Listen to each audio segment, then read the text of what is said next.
Olá você e bem-vindo a mais uma aula de Química. Pois bem, o foco da nossa aula hoje é propriedades coligativas. Inicialmente, propriedade coligativa nada mais é o seguinte, que é o atributo de uma solução que depende única e exclusivamente da quantidade de partículas do soluto dissolvido. Não entendi muito. Seguinte, pessoal, propriedade coligativa é aquela característica, aquela propriedade com que uma solução inicialmente tinha e ao ser adicionado um soluto, você vai ter uma nova característica dessa solução. Ou seja, inicialmente você tinha uma solução com uma certa característica. Contudo, ao se adicionar um soluto, você vai dar a essa solução uma nova característica que inicialmente ela não tinha, tá bom?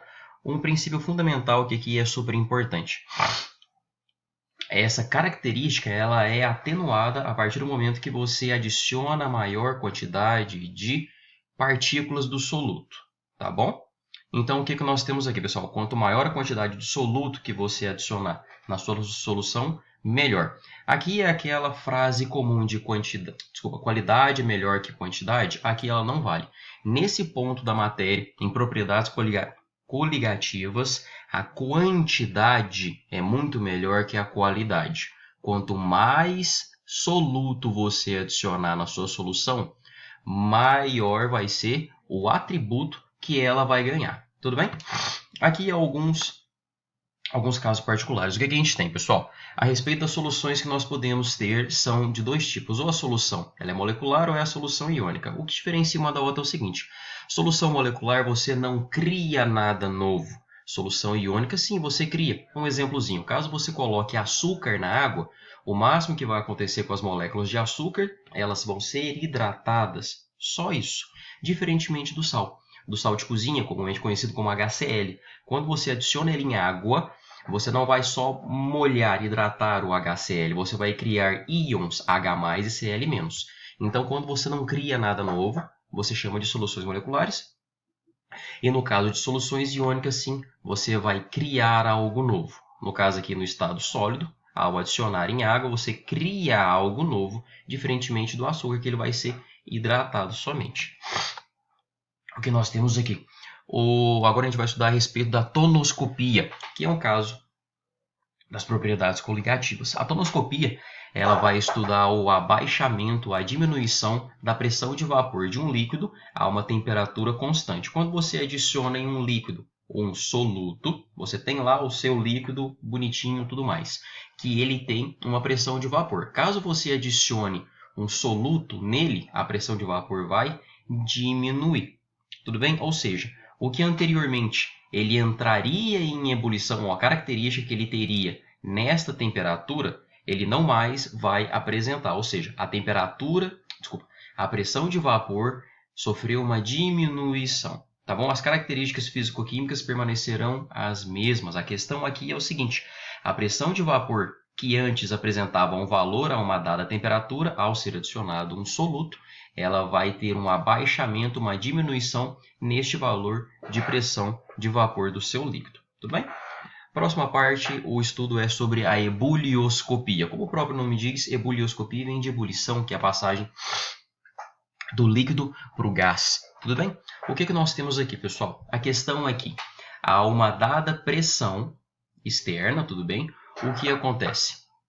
Ao adicionar o seu soluto na minha solução, você vai ter uma variação da temperatura de ebulição, certo?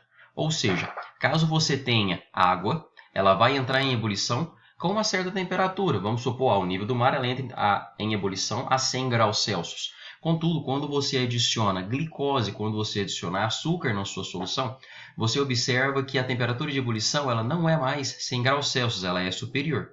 Ou seja, há uma mesma pressão.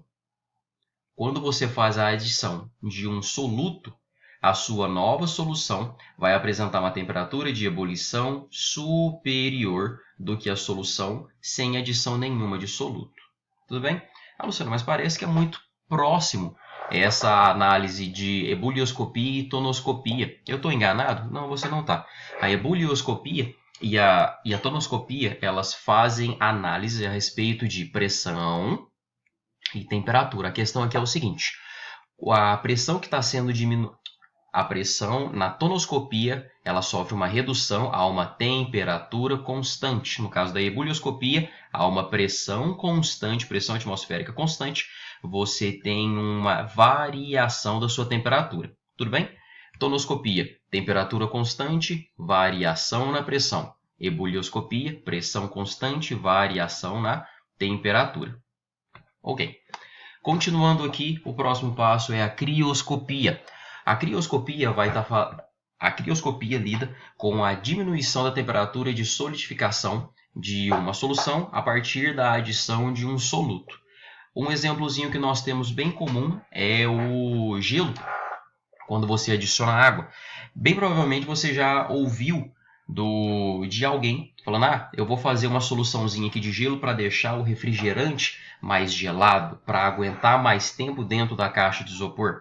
Isso é a crioscopia, porque a partir do momento que você colocou álcool junto com gelo ou sal no gelo, você vai possibilitar com que a temperatura de solidificação diminua, ou seja, a temperatura com que a solução na fase líquida ela vai estar, você consegue atingir temperaturas mais baixas. O que acontece é o seguinte: bem provavelmente você já viu em reportagens e alguma coisa do tipo, em regiões que tem muita neve e por vezes acontece de atrapalhar no fluxo de veículos, a prefeitura ou até os moradores da região tacam sal na frente das casas ou então em ambientes que estão congelados. Acontece o seguinte: o gelo, que é a água no estado sólido, ela sofre solidificação a 100 graus Celsius. Desculpa. Ela sofre solidificação a 0 graus Celsius. Tudo bem? Quando você coloca sal no seu gelo,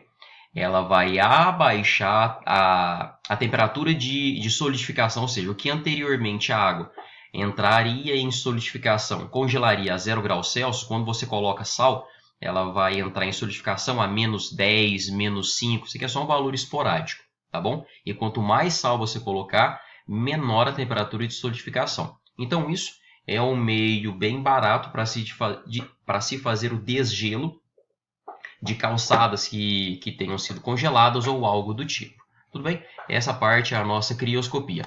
Pois bem, pessoal, por hoje a aula é só essa. Aquele abraço.